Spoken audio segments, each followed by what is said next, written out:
Que alegria, irmãos, nós estarmos congregando ao redor da presença do Senhor com as nossas famílias aqui nesse lugar. Deus é bom e Ele nos permite viver estações e estações, né? Quando não estávamos reunidos no domingo, eu acordava também com muita alegria, porque eu estava com a minha família natural, mas eu fico muito feliz de acordar e estar junto com a minha família espiritual e poder exaltar o nome do Senhor. Eu queria que você abrisse a sua Bíblia no Evangelho de Mateus. Mateus.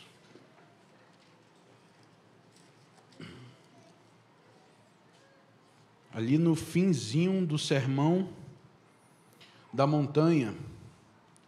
Mateus capítulo 7, os versos 24 ao 27, é uma curta passagem e eu desejo trazer uma curta mensagem, uma curta reflexão. Diz assim a palavra do Senhor, Mateus, capítulo 7, do verso 24 ao 27. Quem ouve minhas palavras e as pratica é tão sábio como a pessoa que constrói a sua casa sobre uma rocha firme. Quando vierem as chuvas e as inundações e os ventos castigarem a casa, ela não cairá, pois foi construída sobre rocha firme. Mas quem ouve meu ensino e não o pratica é tão tolo como as pessoas que constroem sua casa sobre a areia. Quando vierem as chuvas e as inundações e os ventos castigarem a casa, ela cairá com grande estrondo. Essa é a palavra, irmãos.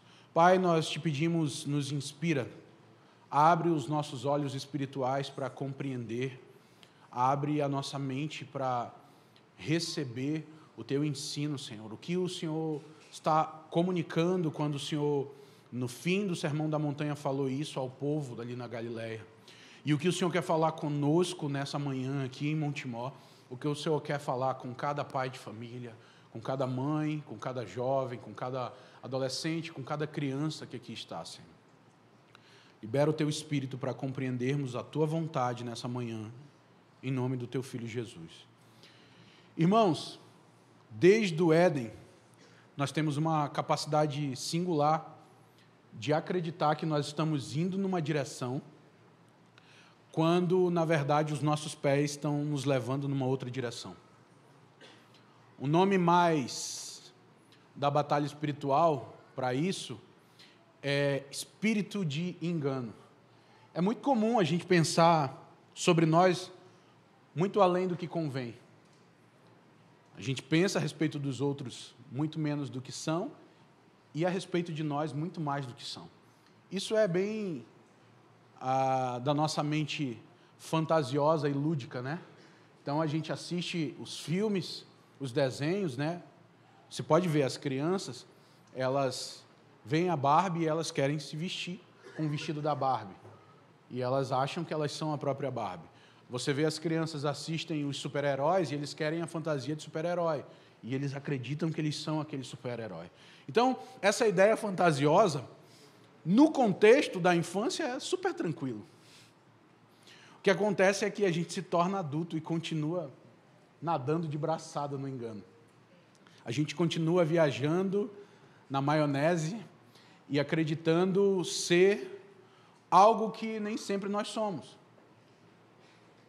A medicina pode chamar isso de, como é que é o nome da...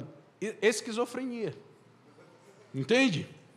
Você pinta um personagem, você se veste daquele personagem e você vive como se você fosse um personagem. E isso é o resultado da queda.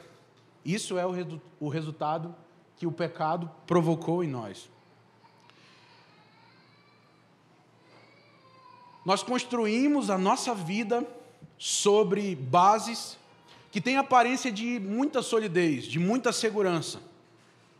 Mas, na verdade, a confirmação do quão seguro são as bases que nós construímos só vem quando nós enfrentamos uma tempestade. Entende? Quando nós passamos pela tempestade e, assim como em todo o lugar da terra, as estações mudam, a temperatura muda, a umidade muda, vem um período de seca, vem um período de chuva, a nossa vida também é constantemente exposta a circunstâncias diferentes. Somente quando enfrentamos as tempestades é que a base aonde a nossa fé e a nossa vida está construída é confirmada. Às vezes a tempestade não derruba a casa, mas ela deixa rachaduras. Tem rachaduras que a gente consegue, com alguma tecnologia da construção civil, resolver. Tem algumas rachaduras que comprometem de tal forma que a construção precisa ser derrubada e totalmente refeita. Jesus é mestre em reconstruir. Ele mesmo usa essa figura como um oleiro que molda um vaso, né? E quando o vaso não é perfeito, ele quebra e faz de novo. Mas a pergunta que eu quero te fazer é: como tem sido a construção da base da sua vida? A sua vida ela está sendo construída sobre a graça de Deus, ou a sua vida tem sido construída no terreno arenoso do auto-engano? Para e reflete. Você não tem capacidade de responder. A única coisa que eu posso te dizer com toda certeza. E é porque nós não temos capacidade para responder sobre quais bases a nossa vida tem sido construída, é que a gente vive vida de comunidade. É por isso que a gente acredita em discipulado. É por isso que a gente acredita em amizade espiritual. É por isso que a gente acredita que constantemente precisamos ser expostos à palavra de Deus. Entende? O Haroldo, ele fala na sua matéria do Evangelho Profético que a nossa vida, ela tem diariamente um default, ela tem uma espécie de reset. E eu não sei quantos de vocês lembram de um filme. Como é que é o nome daquele filme que a mulher acordava todos os dias esquecendo das coisas do marido? É Um Amor para Recordar ou é Como se fosse a primeira vez? Então, esse filme é o exato retrato do nosso romance com Jesus, sabe? Todos os dias a gente acorda esquecendo de quem Ele é, e Ele vem com seu amor e Ele nos conquista. Mesmo quando a gente faz igual a mulher fazia, né? Às vezes a gente bate na face dele. Ele está sempre disposto a nos perdoar e nos conquistar mais uma vez. Essa é a nossa fé, irmãos. Não confie em você, porque apesar dessa passagem ser uma passagem muito ensinada nas escolinhas bíblicas, e vocês que são árduos frequentadores na infância das classes da escola dominical, aprenderam que para construir uma casa na rocha, você precisa cavar, até chegar na rocha. E isso exalta o nosso esforço humano. Isso exalta, eu vou. E aí eu incorporo, né, o coach. Yes! Como se eu tivesse capacidade de querer o Senhor. Na verdade, não tem jeito, irmãos. A gente acorda desviado todo dia. E a gente precisa ser exposto à palavra para ver se a palavra novamente nos conquista. Como se fosse a primeira vez. Amém? Ó, Casca, pensa na canção aí, como se fosse a primeira vez. Como na primeira vez. Então, a nossa tendência é constantemente voltar para o velho caminho. O caminho do esforço.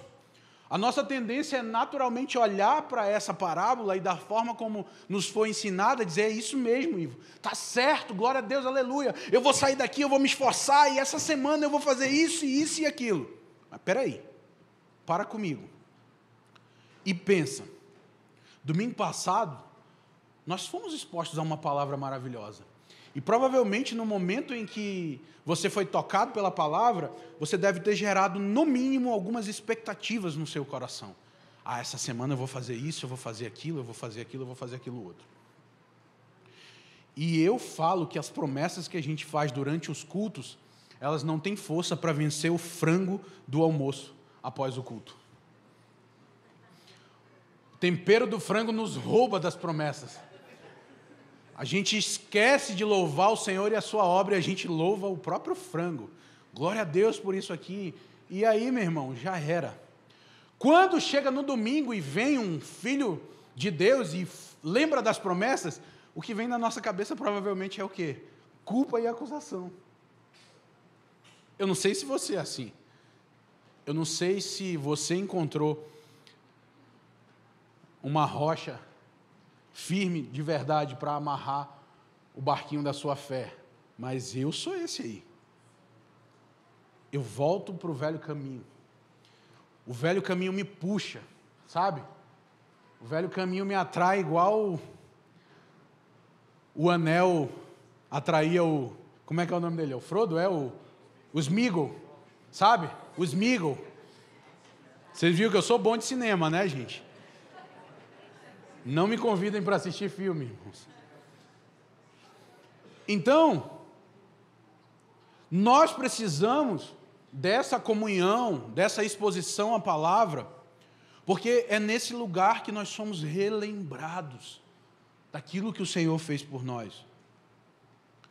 Esses encorajamentos, essa exposição à palavra, elas de verdade cavam mais fundo, abaixo da areia ali do nosso engano. Mas, gente, deixa eu falar uma coisa para vocês. Trabalhar com fundamentos é algo muito custoso. Eu não sei quantos de vocês já tiveram a experiência de construir uma casa. 12 anos atrás eu resolvi construir uma casa. E aí eu separei todo o recurso que eu tinha para construir uma casa. Você lembra disso, irmão? Estava lembrando essa semana. Quando a metade do recurso já tinha sido entregue para o construtor, e eu fui lá ver a obra, ele falou, vem ver, vem visitar a obra. Eu cheguei na obra, eu abri o portão e... Tu gastou metade do dinheiro e a casa não saiu do chão. Porque fundamentos são caros. O material que é construído, os fundamentos, são materiais que precisam suportar pressão, umidade, água, peso.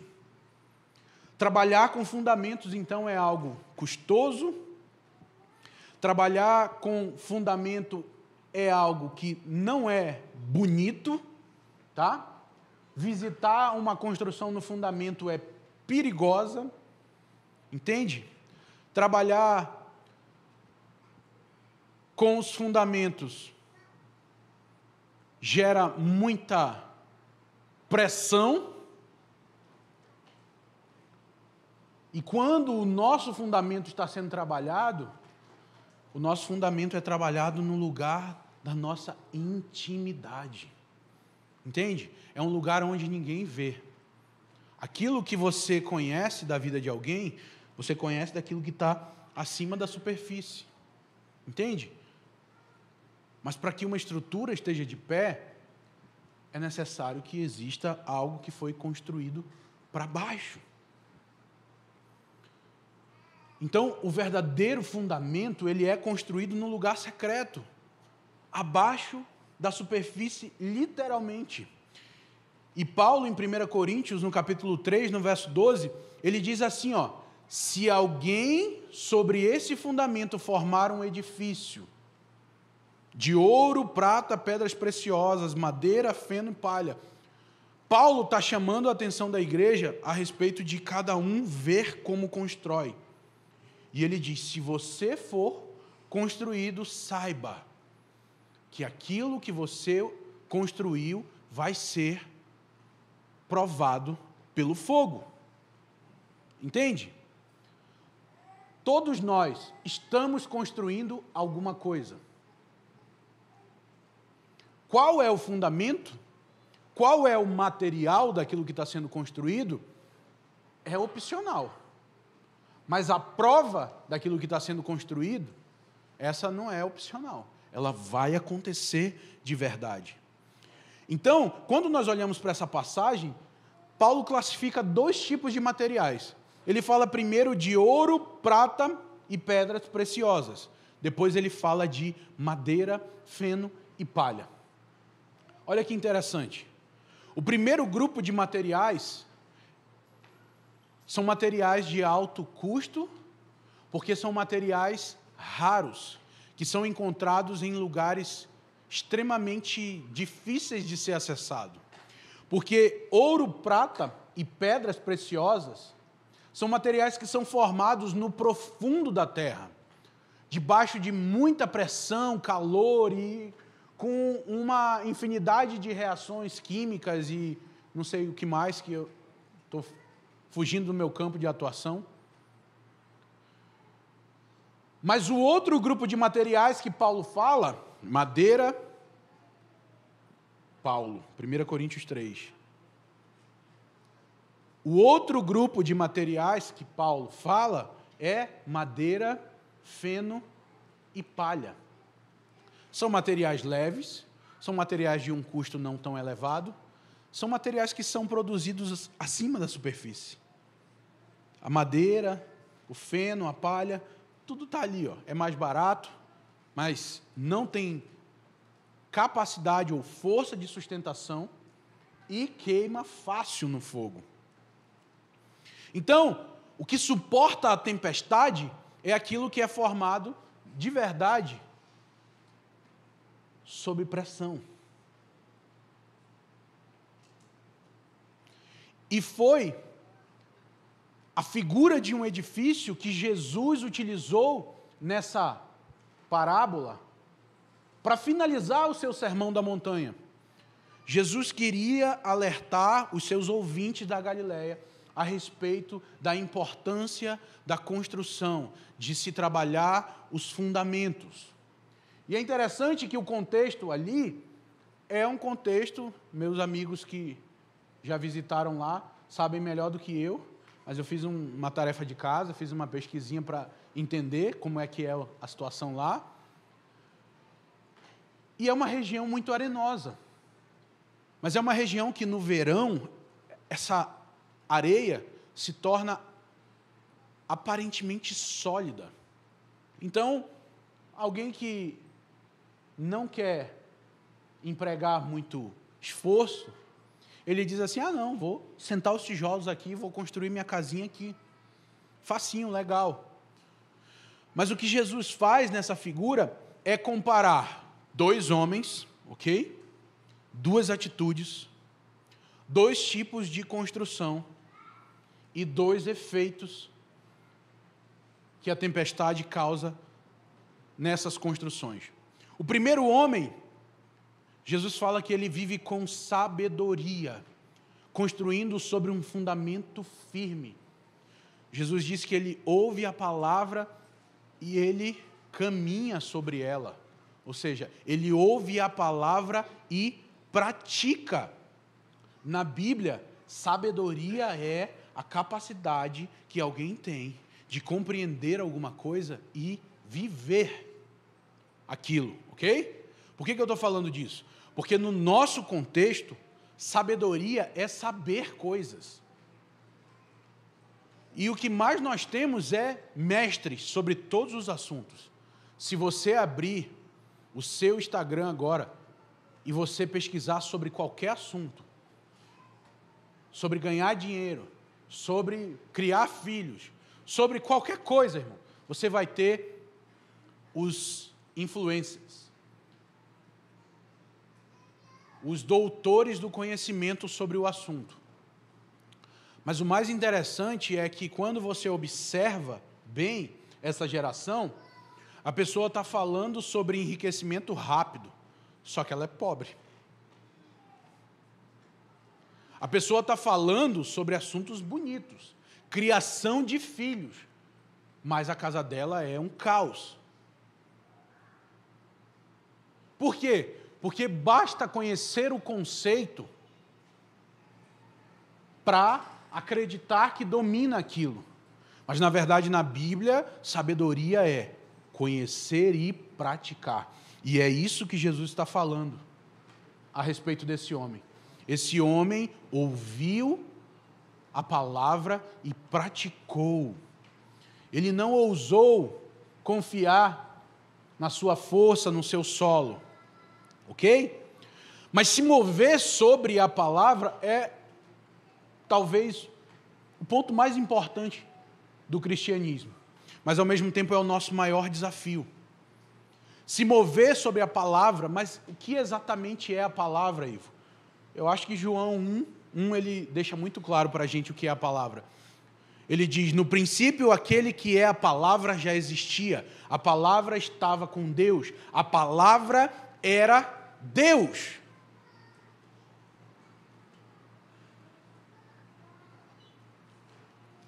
Quando Jesus enfatiza o fato do homem sábio ouvir a sua palavra e obedecer, ele não está exatamente falando da importância da construção.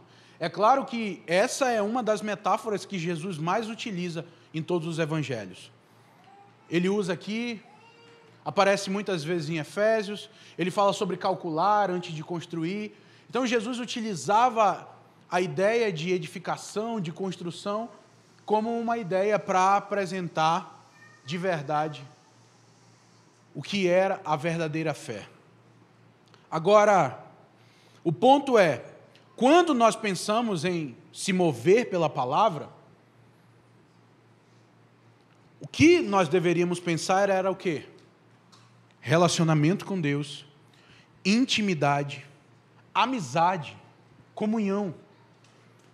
Se mover com a palavra é se aproximar de um amigo, compreender o que ele pensa e caminhar debaixo daquilo. Porque eu estou falando da nossa amizade com Jesus, tá? Não estou falando da nossa amizade aqui natural. Nós não somos tão confiáveis uns aos outros como o próprio Cristo é. Mas quando eu me refiro à amizade com Jesus, isso deveria ser se mover pela palavra. Eu me aproximo dele, eu escuto a sua voz, eu compreendo o que ele ensina e eu busco praticar. Quando eu converti, em 1997, eu converti numa igreja muito grande. E eu passei 6 meses indo nessa igreja e nunca ninguém olhou para a minha cara. Alguns mais tarde me disseram que tinham medo de mim. E eu sei que beleza nunca foi o meu forte, mas não era para tanto. Mas porque eu não encontrei pessoas para relacionar e me ensinar, eu falei, eu preciso aprender como é esse novo caminho. E eu consegui um Novo Testamento daqueles que os gideões ou distribuíam ou distribuem, porque eu nunca mais vi um daquele, e eu engoli o Novo Testamento. Eu ia para o meu trabalho e eu lia o Novo Testamento assim, ó, semana após semana eu virava o Novo Testamento. O Novo Testamento dos Gideões vinha com Salmos, Provérbios e os Evangelhos, na verdade, né? Todo o Novo Testamento. Então eu pulava os Salmos e Provérbios e eu ia para o Novo Testamento. E eu queria entender sobre Jesus. E quando eu conheci seguidores de Jesus, eu olhei e falei, não está muito dentro daquilo que Jesus ensinou. Então, quando eu me relacionei com uma igreja, a primeira igreja que eu frequentei era uma igreja muito legalista. E eu olhava para aquilo que eu havia compreendido a respeito de Jesus, e eu olhava para aquilo que estavam querendo colocar, por força e por violência na minha mente, e eu dizia, desculpa, mas não dá certo isso comigo, não. Eu não acredito que é assim que Jesus pensa e tudo mais. E, infelizmente, esses modelos nos moldaram para viver um cristianismo que é muito baseado na nossa própria força, no nosso próprio serviço. O Evangelho nada tem a ver conosco, irmãos, tudo tem a ver com o que Cristo fez e como nós abraçamos os seus feitos e caminhamos debaixo da sua direção. Então, ao invés de pensar, caminhar pela palavra em intimidade, o que a gente pensa é, tem algumas regras que eu preciso seguir, Tem algumas performances que eu preciso alcançar. Tem uma lista de afazeres que eu preciso riscar no fim do dia. Esse é o velho caminho que há 3 semanas nós estamos denunciando aqui nesse púlpito. Domingo após domingo, sermão após sermão, prometemos a nós mesmos, mas não conseguimos cumprir. Esse é o velho caminho. Esse velho caminho nos empurra para lançar um fundamento diferente do fundamento que foi posto.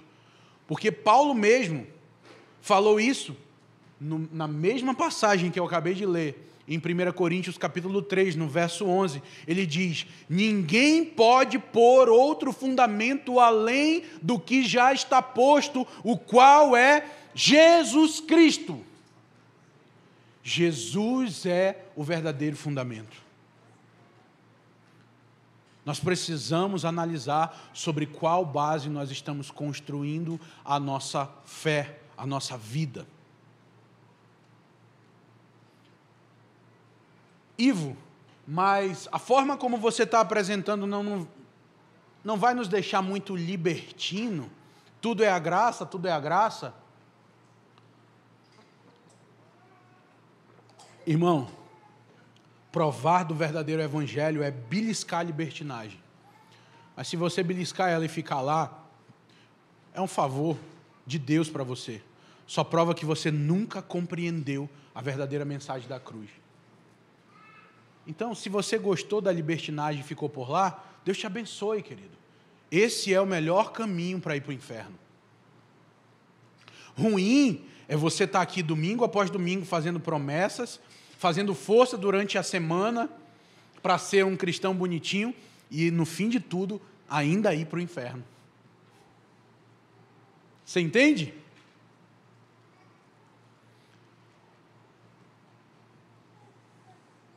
Nós precisamos ouvir o alerta que Paulo faz a nós.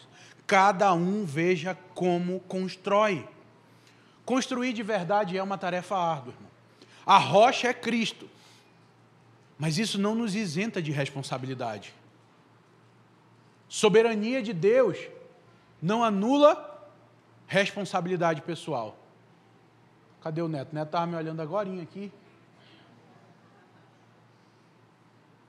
Está comigo, Neto? Ele apareceu ali, ó. Eu acredito de verdade que a obra da salvação não é uma sinergia entre eu e Deus. É Ele soberanamente que vem e me salva. Não tem nada que eu possa fazer nesse contexto. Neto veio de lá agora.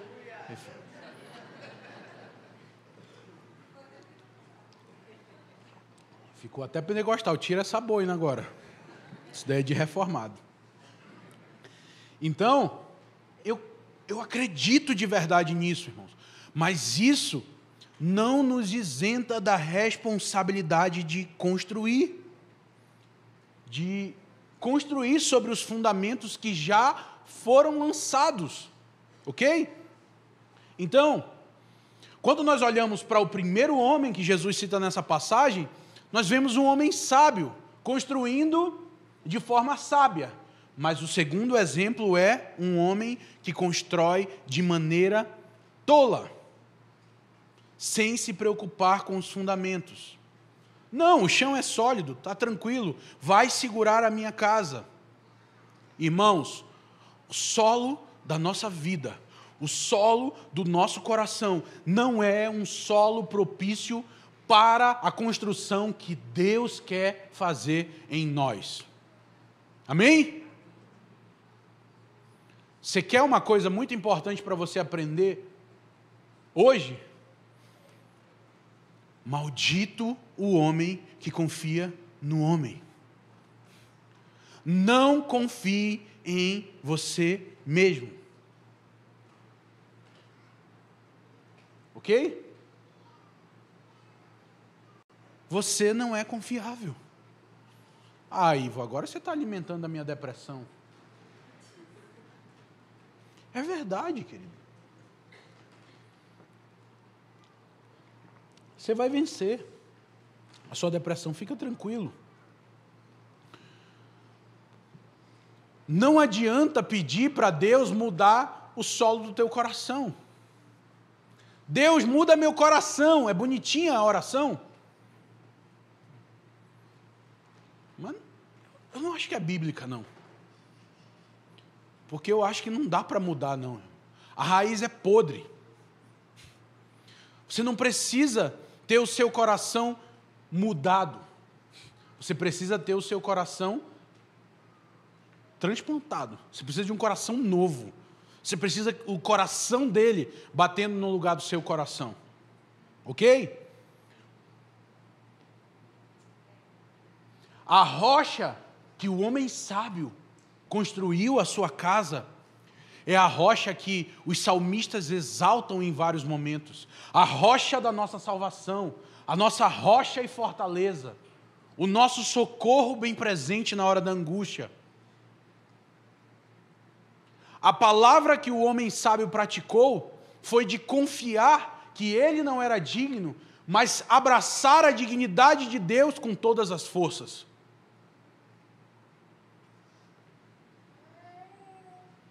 A tragédia dessa curta passagem acontece quando,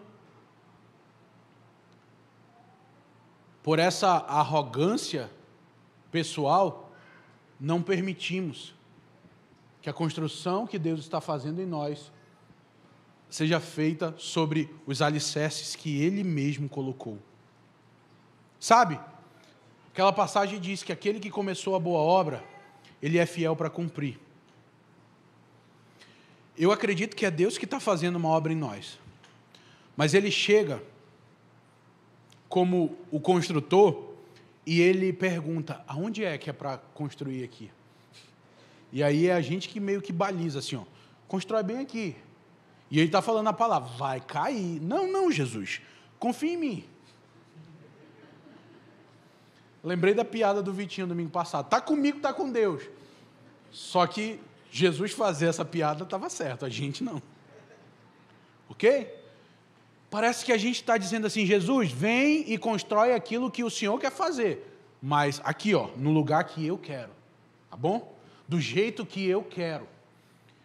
Na real, irmãos, além do pecado fazer a gente viver no engano, acreditando que está indo para uma direção, quando a gente está indo para outra direção, parece que o pecado também nos torna meninos melindrosos, mimizentos, que as coisas têm que ser do jeito que eu quero, quando eu quero.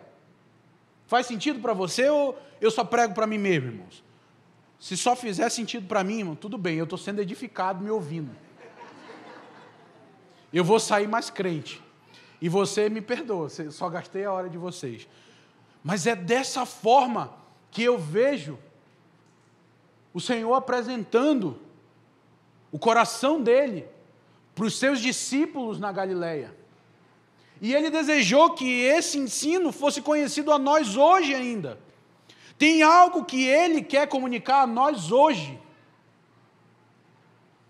Sim ou não?